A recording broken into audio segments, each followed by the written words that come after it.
Basta Batas. Basta Batas. Basta Batas. Paano po kung dalawa yung lumusot before we go on a break lang po? Paano ho 'yun pag nakalusot, pag dalawa lumabas? Kasi ma'am, sa paghahanap po natin sa archives po natin, hindi lang po kasi pangalan yung hinahanap natin. Yung kung sino yung mga magulang, pareho po ng magulang, tapos yung date of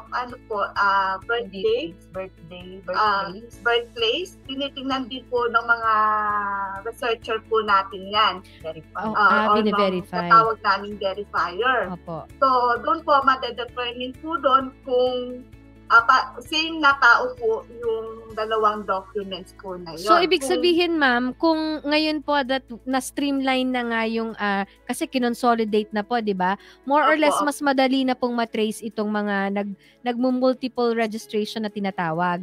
Opo, ma'am. And of course, sabi nga ni attorney, dahil po meron na tayong biometrics, mas napapabilis na po yung uungkat, kung malalaman kung sino yung nagdodoble o hindi.